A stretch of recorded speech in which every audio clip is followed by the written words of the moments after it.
this is what we covered. So my plan was that today we are going to talk about like calculated fields, which is covered in this session as well. So I'll walk you through the process, like uh, the report, how we can create report, and then calculated fields. So we'll just go through that process once again. Uh, and if you have any specific questions, then then I can answer that. So before we go into that, so what actually calculated fields are? So calculated fields we can actually use for condition rules. uh, for example, we want to perform any arithmetic calculation, let's say. So these are some of the use cases. We can use it as the condition rules and create condition rules and matrix for business processes.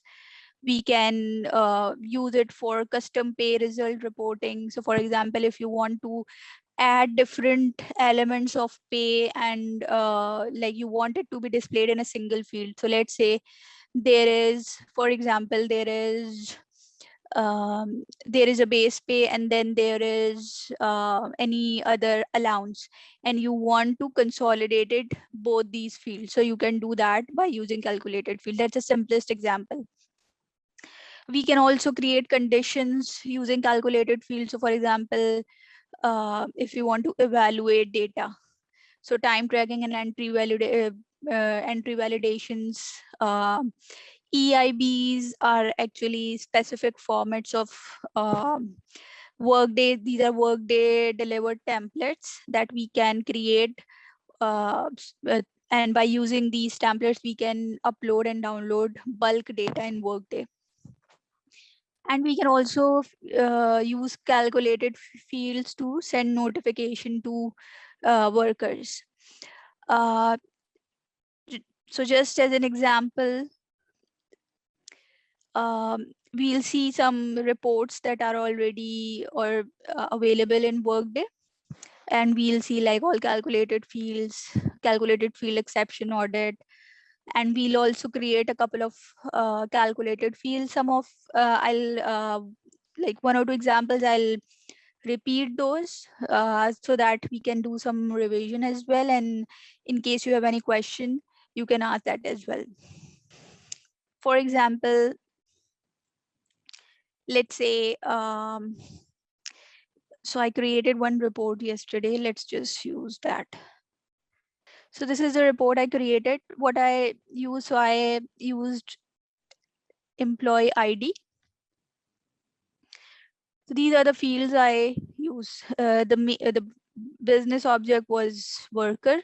The data source that I selected was all active and terminated workers, which means that I'm going to use all my report fields would be related to this data source. And then I randomly added a couple of fields. So employee ID, employee name, in business unit, hire date, termination date, uh, payroll, like base pay, then the name of supervisory organization. And so this is now these three are the calculated fields that I created. So what I am actually trying to find out from this calculated field, I want that that let's say I am an employee and is my manager. uh, for example, my cost center is, let's say, HR, and for and your cost center, like cost center is executive management group. Now I want to know that if I am like pulling my data here in this report because I'm an employee and I want to know um, cost center. So I created a calculated field to do that. Uh, CF is calculated field, LIV is lookup related value. So first we'll just go through the field, the calculated field that I created, and then we'll create it one more time. So what I did, I created a calculated field. Because I needed managers, I needed something from the managers field. So the lookup field would be manager level 1. It could be anything, because I was looking for level 1 managers cost center. So the lookup field is manager, and then what value I want the field to return. So I wanted that it should return cost center. So that's how I created this. So let's just try and created the same field, create the same field again. By the way, calculated fields are not only used in reports. We can either create in reports, or we can either create in the general, like main tenant. The difference is, if we create a calculated field in a report, then we can only use that in report. If we are going to create it in the main tenant, then we can use it in any business process, any integration, anywhere. But for report specific, if we need to if we need to have report specific field, then we need to use it like create it in report. So create calculated. So again, let's say I am going to keep that same lookup related value. Right now you don't know that which function you need to use, so maybe you can like first see like the business object, because I know that I need a value from uh, sorry, worker is my main business object, and what function I need. So before I actually create a calculated field, I should be clear that what's my requirement, what information I'm actually looking to get uh, from this calculated field. Because the purpose of calculated field is to like it can be, there can be many reasons. If you want to perform any arithmetic calculation, if you want to combine any related instances, if you want to build any date, if you want to combine two text. So in Excel we have this option that we can basically, so let's say just to, so what's the function of concat function. So you know, these are the two values in two different fields. Now if I want to combine these two text, so what I will do, I would use concat function. I'll do select this one, and then I'll select this one. So it will combine the text, and that's what the purpose is of concat function. So I am doing the same thing over here. If I need to combine values from any two different fields, I can use this field. I want to convert any currency, I want to create a field of any constant date, for example. I want to calculate a difference, so I can like depending on what my requirement is, I can use different type of calculated fields. So right now I need lookup related value. That's why I'm, and the reason why we use this is this in field name. It's, if I want to, in a practical scenario, if I want to use it again in future, it will be easy for me to identify that what this field is about. And let's say this time we can use um, managers company name, for example, or maybe location. Let's do that. Let's try to pull manager's location. Now lookup field is manager.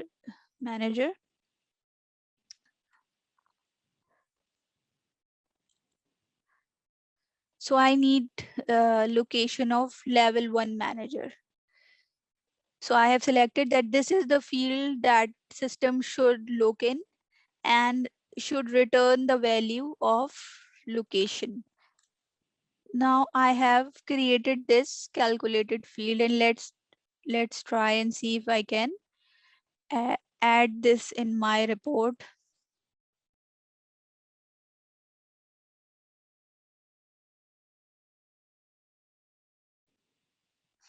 So if I create a calculated field in a general tenant, then I can like add here.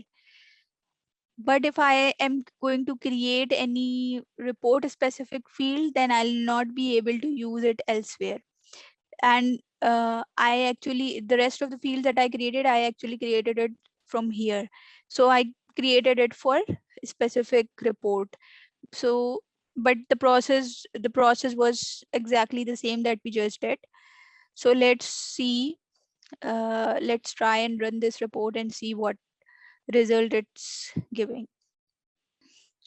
So this is now showing uh, manager's location to us, and we can quickly pick up any person and see if it's if this field is actually giving us the correct uh, information. So the name was mm, so this is the name of employee, and the manager is Pedro Santiago. And so um,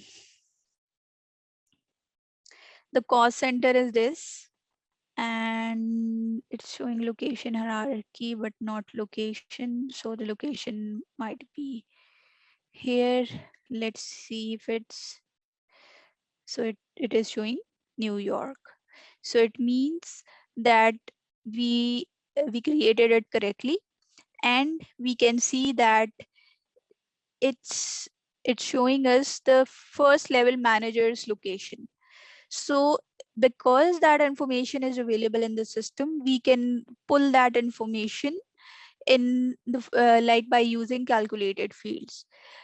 Sometimes some fields are already available, but if something is not like a specific field is not available but that information is available, so we can create calculated field and uh, like pull that information. So this is, again, this is one type of calculated field that we just created. We can create as many as we want. The idea is that we should be clear that what function in calculated field we need to use. So if we go again here, so there are two ways to create calculated fields. One is that if I'm working on a report and I need some information in that specific report. So what I'll do, I'll simply add, I'll go here uh, in the field section, and it will, if I'm going to add a field here, for example, it will give me the option to create calculated field for report. And that field will be specific to report only. This is report a specific calculated field, and then the field that I just created, I created it in a general tenant. And the reason why we create, one reason why we create separate calculated fields for report is that if, for example, someone else wants to use that same calculated field and somebody made a change in it, then it's going to impact my report. So the recommended approach is that for report, we should create calculated field within the report. We can quickly go through it. So let's say CF, and let's use LRV, and we can use managers location hierarchy. LRV and manager. Again, I can select any manager. Right now, I'm just using manager level 1 as an example. And over here, I need location hierarchy. Instead of location, I am using location hierarchy. So generally in location hierarchy, there can be like maybe further locations in the hierarchy. So let's just use this one also and see if it's giving us the correct result. So this is the hierarchy, manager's location hierarchy as given there. So this is the field that we just created. This is the one that we created from the main tenant.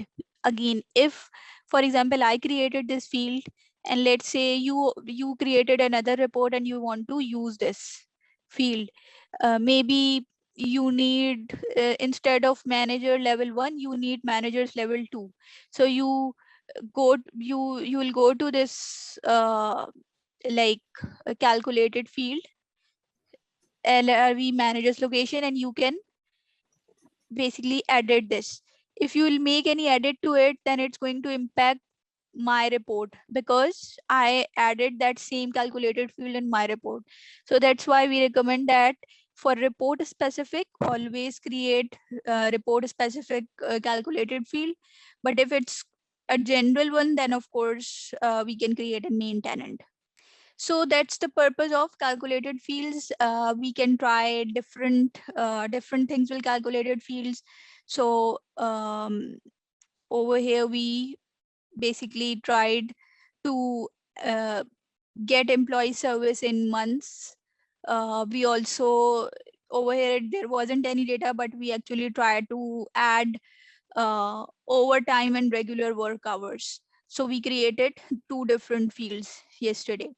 So that was um, so that's an example of like calculated fields. The other thing or the other type of report is, so this one is advanced report that we use.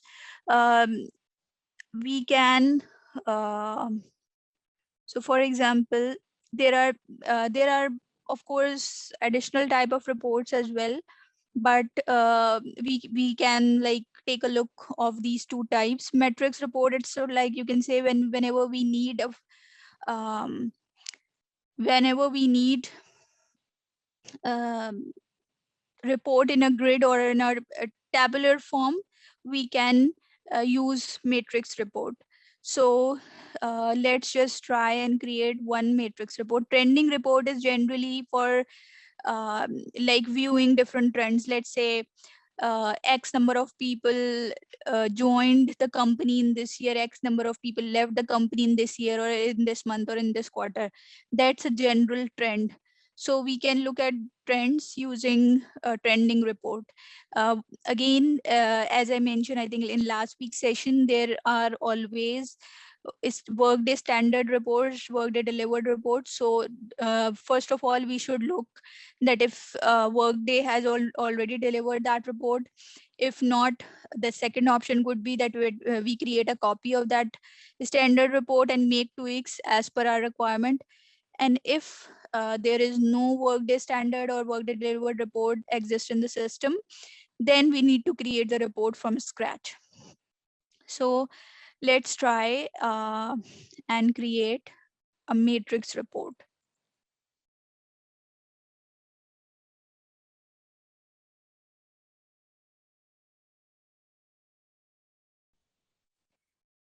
So let's see all active employees.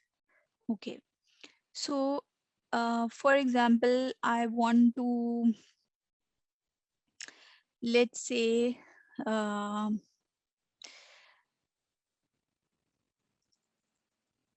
I want a specific, uh, a, a specific, I have a specific requirement where I need, let's say, uh, supervisory wise, I need a data that uh, I'm looking for a classification of gender. And I'm also looking for, let's say, managerial level positions. So I need the number of people So in row, I am looking for like top level organization GMS name, and in columns, I am actually looking for gender and management level. Let's say I want to change the order. So again, I have just randomly pulled something, and what this data is showing, that global modern services have uh, job profile of individual contributor, and there are 183 males having this profile. Similarly, 139 females are having this profile. And then similarly, it's also giving me this gender specific data in each profile. I just randomly created it. It depends what my requirement is and how I want that data to be displayed. If I want to see the same data in the form of Excel workbook, let's just take a quick look. How does it look like?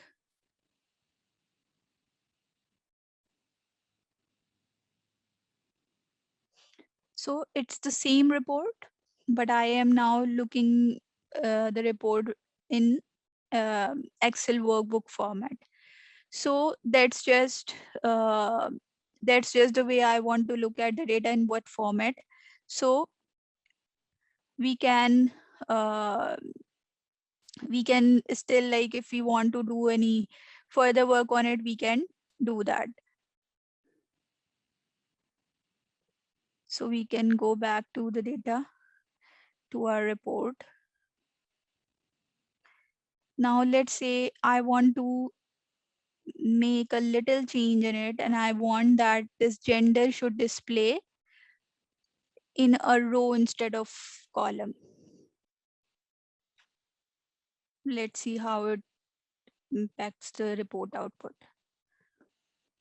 So we change the format, and now it's showing the same data differently. And for example, if I want to see that who those people are who are having this individual contributor job profile, so these are the names of the people. Again, that's just a simplest example that I'm showing here. It all depends what requirement do you have. You just need to think about it, that how we need that information, how we want it to be displayed, what calculations or what fields do we need in the report, and then based on that we can use that.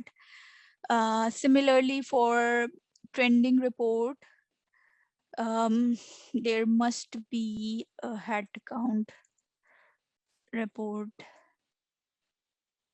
So let's say if someone probably created this one, let's see if it shows us anything.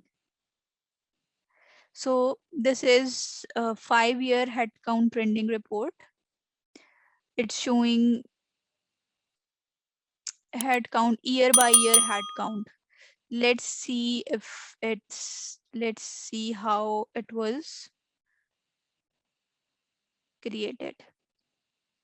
So we use supervisory organization hierarchy level.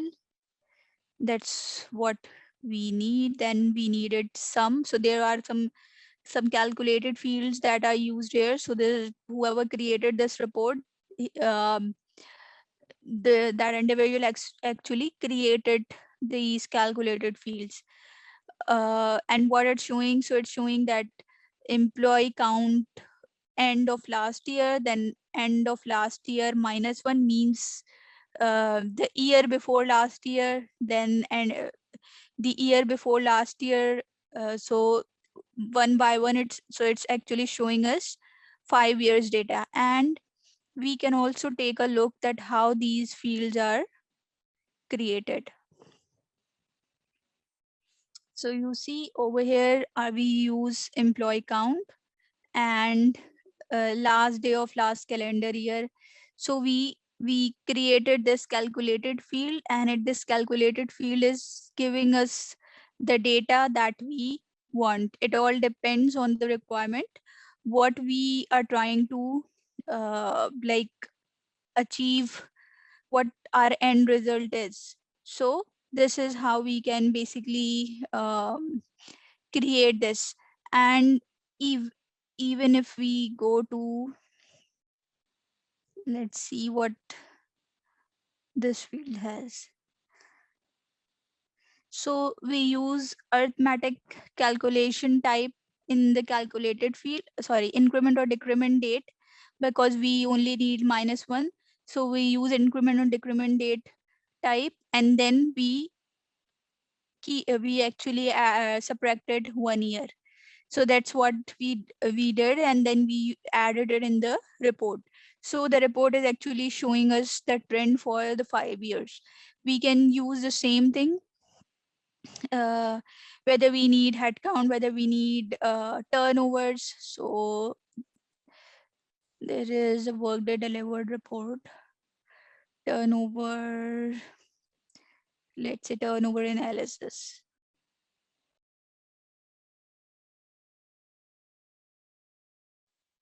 Probably it was created by someone and it's not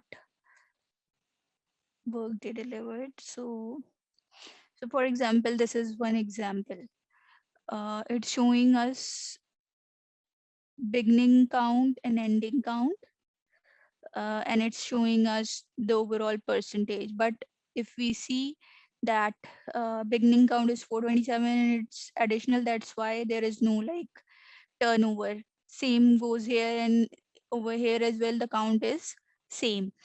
Uh, so these are a couple of examples through which we can actually um, like find out the trends. We can even have years added here, that I need this information year by year. So depending on what our requirement is, we can create these reports.